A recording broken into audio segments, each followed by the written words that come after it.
The ship was dying. Not dramatically. Not in the way the recruitment vids promised. No blinding last stand. No noble sacrifice framed in fire. Just systems going dark one by one, like a city losing power street by street, and Orion sitting in the middle of it with blood drying on his knuckles and 17 minutes of oxygen left. The Vreth cruiser had them in a tractor lock. He didn't fight it. They brought him aboard the way you bring in something you found on the road. Carefully, at arm's length, not sure if it was dangerous or just broken. For soldiers. Tall, chitin-plated, eyes that caught light like oil and water. Orion walked between them with his hands visible because he still had the sense God gave a rock, and because Lyra had told him once, when you're outnumbered, be the least interesting thing in the room. Lyra wasn't here. He put that away. The commander was waiting in what passed for a bridge, a cathedral of bioluminescent panels and humming resonance tech, the kind of engineering that made human ships look like something a kid bolted together in a garage. She was seated, which surprised him. Most Vreth officers stood when they received prisoners. Dominance posture. It was in all the briefings. She was seated, and she was studying him with the specific attention of someone who had misplaced a category. He stood in front of her for a long moment. She said something in Vreth. The translation bead in his ear chewed on it for 2 seconds, longer than normal. That was never good. What came out was, "You are not supposed to be alive." Orion blinked. I get that a lot. The Vreth didn't do humor. The bead couldn't translate irony. She just looked at him. Her name, he'd learn later, was Commander Velketh Oru, decorated 17 campaigns, never lost a ship, and she said, flat, factual. We destroyed your vessel's life support 7 minutes into engagement. No species we know can survive vacuum exposure for the duration you were adrift. About that, he rubbed the back of his neck. I had a suit. Our scans showed no suit. Well, a beat. It's a very good suit. She was quiet for a moment that felt geological. What are you? She said. And here was the thing. He didn't have an answer. Not a clean one. Not one that fit in her taxonomy. He thought about the training. About the thing they don't put in the recruitment vids. The Vreth were apex. Had been for 400 years. They'd built an empire across 11 systems by being the hardest, most resilient biology in the explored sectors. 6-limbed. Redundant cardiovascular systems. Capable of surviving temperature ranges that cooked or froze most oxygen breathers. They had never encountered something that healed faster than they could wound it. They had never encountered something that got back up. Not like this. Not like humans. He thought about the first time he'd met Lyra, 17 years old, government relocation camp outside New Nairobi. Her leaning against a fence post with her arms crossed and blood on her lip from a fight she'd obviously won. She'd looked at him and said, "You got the same face as somebody who just decided something stupid." She wasn't wrong. She was never wrong. He put her away again. Folded her up. Put her somewhere behind his sternum where things went when he couldn't afford them yet. What are you? Velketh Oru asked again. Orion looked at her for a long moment. Then he said, "Show me your casualty reports from the Marin engagement. The boarding action. 3rd deck."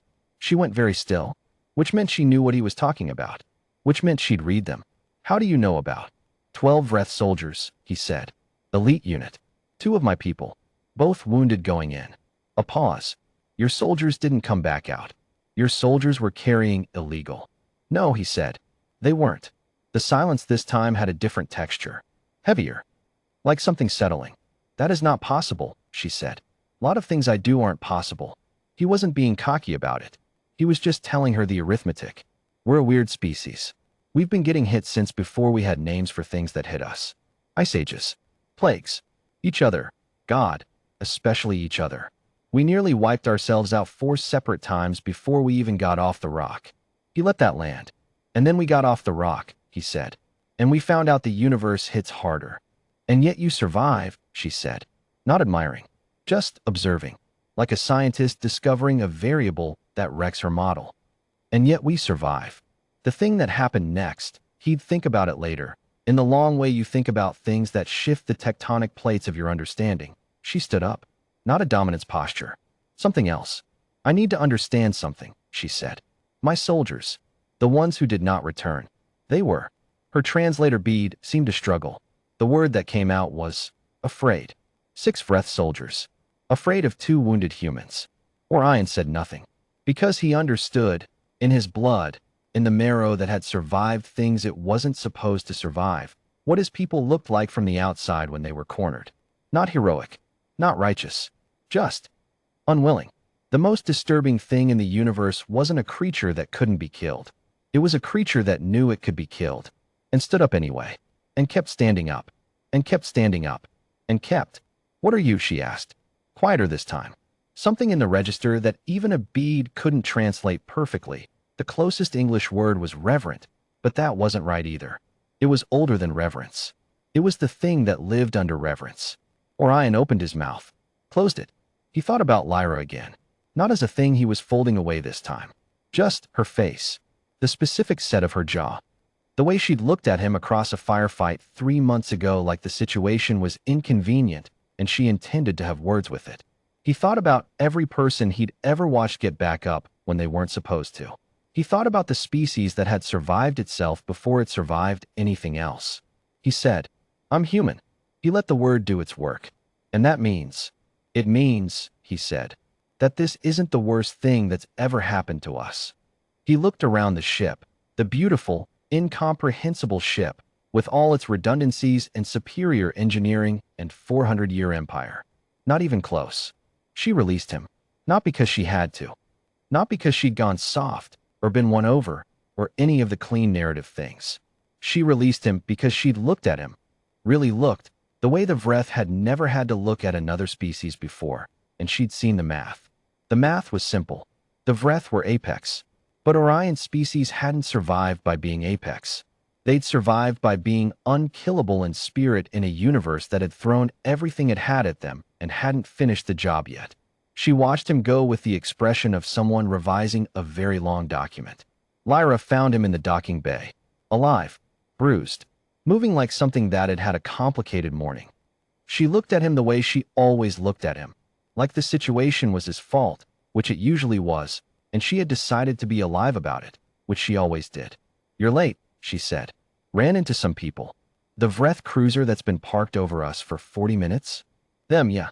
She looked at his hands, at the dried blood, at the thing he was carrying behind his eyes that he hadn't processed yet, and both of them knew it.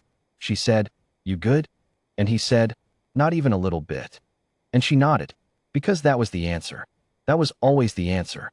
Not yes, never yes, but moving, still moving. Whatever it cost, whatever it broke, whatever you had to fold up and put behind your sternum until you could afford to open it again.